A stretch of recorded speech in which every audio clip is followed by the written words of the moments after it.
బెదిరిస్తే భయపడిపోయాననుకున్నావా పవి?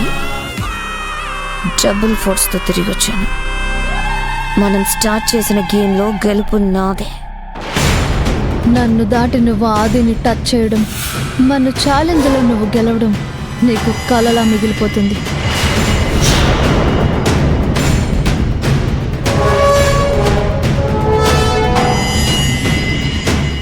హాయ్ ఆది. మళ్ళీ ఎందుకు వచ్చావు? అలా అడుగుతున్నావేంటి ఆది? ఇంటికెళ్ళి బట్టలు తెచ్చుకోవాలని చెప్పాను కదా, నిన్ను తోడుగా రమ్మంటే కుదరదు అన్నావు. అందుకే నేనే వెళ్ళి సూట్ కేసు తెచ్చుకున్నాను. నాతో రా సంజు, నీతో కొంచెం మాట్లాడాలి. ఆది, ఇప్పుడే కదా వచ్చాను, కొంచెం నీరసంగా ఉంది, జ్యూస్ తాగేసి వస్తాను. సంజు, రమ్మన్నప్పుడు రా.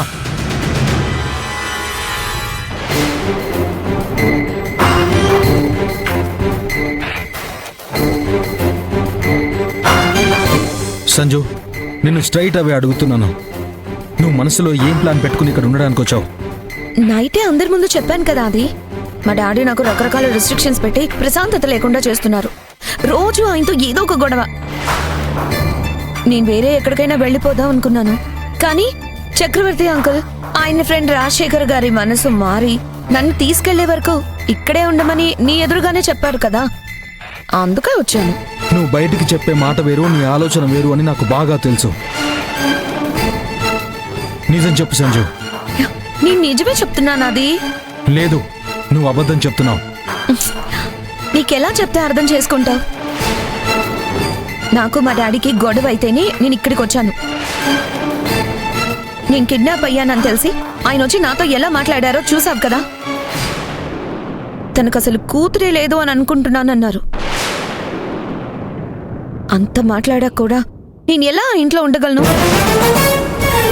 అదే కారణం తప్ప నా మనసులో ఎలాంటి ఆలోచన లేదు. ప్రామిస్ ఆది. ఇదంతా అనవసరం సంజు. నేను నీకు చెప్పేది ఒకటే, నువ్వు నన్ను ఎంత ఇబ్బంది పెట్టినా నేను సహిస్తాను. కానీ డైరెక్ట్గా కానీ ఇండైరెక్ట్గా కానీ పవిత్రకి ఏదైనా ప్రాబ్లం క్రియేట్ చెయ్యాలని చూసావో నా రియాక్షన్ వేరేలా ఉంటుంది. ఊరుకో ఆది. నేను పవికి ఏం ప్రాబ్లం క్రియేట్ చేస్తాను?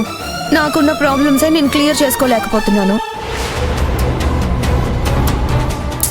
నన్ను నమ్మాది. ఇదంతా ఎందుకు?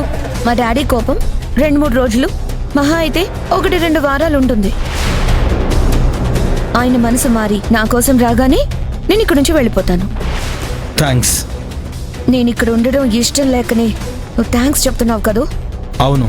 నీకు ఇష్టం లేనప్పుడు నాకు కూడా ఉండాలని లేదా అది? కానీ ఏం చేయమంటావు చెప్పు? చక్రవర్తి అంకుల్ ఉండాల్సిందే అని ఆర్డర్ వేశారు, అందుకనే ఉండక తప్పట్లేదు. నువ్వు ఎన్ని రకాలుగా తిప్పి తిప్పి మళ్ళీ అదే మాట చెప్పినా సరే నేను నిన్ను నమ్మను. ఇప్పుడు నీకేంటి? పవిని నేను ఏమీ అనకూడదు, ఎలాంటి ఇబ్బంది పెట్టకూడదు, అంతేనా? ఖచ్చితంగా అంతే. సరే ఆది, నువ్వు నమ్మినా నమ్మకపోయినా నేను మారాను. అది పోను పోను నీకే తెలుస్తుంది. సంతోషం.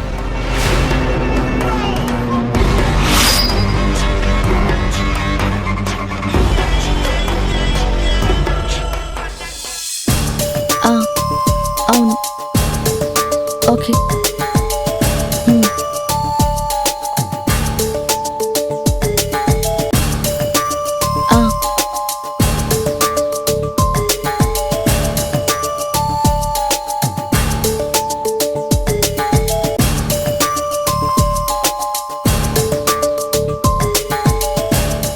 నమస్తే మేడం.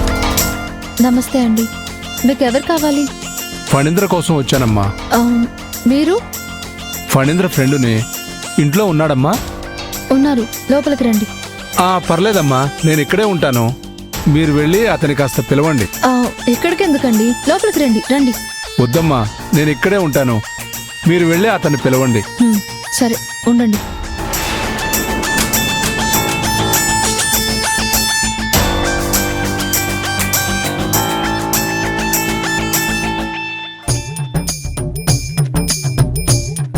రాజాది రాజాను నేనురా, ఈ ఫణీంద్ర వైభోగం చూడరా. నేను అడిగేస్తే జనానికి హడలురా. బాబాయ్, ఆ, ఏంటమ్మా? మిమ్మల్ని కలవడానికి ఎవరో వచ్చారు. నన్ను కలవడానికి ఎవరో వచ్చారా?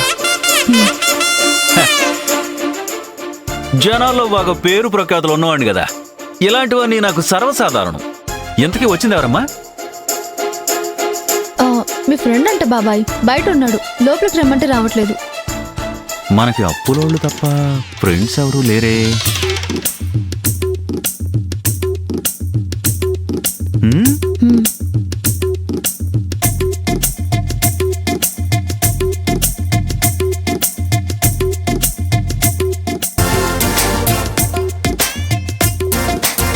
వామ్మో, గురుమూర్తి గాడేంటి డైరెక్ట్గా ఇంటికి వచ్చేసాడు? నేను కనిపిస్తే ఆ గేటుకి ఊరు వేసేస్తాడు. ఇప్పుడు ఎలారా దేవుడా?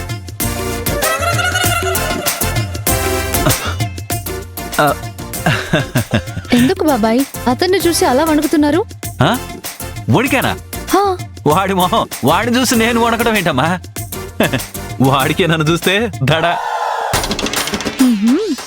ఆ, అందుకే రోజు ఇలా గేట్ దగ్గరకు వచ్చి నాకు ఒక నమస్కారం పెట్టి వెళ్ళిపోతుంటాడు.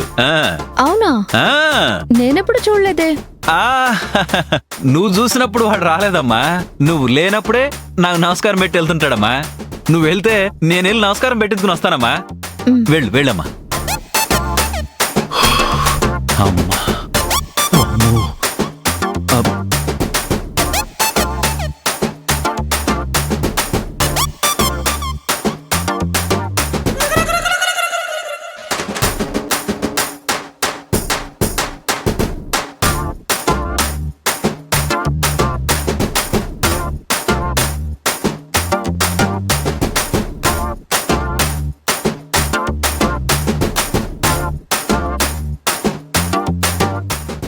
ఎవరు చూడట్లేదుగా.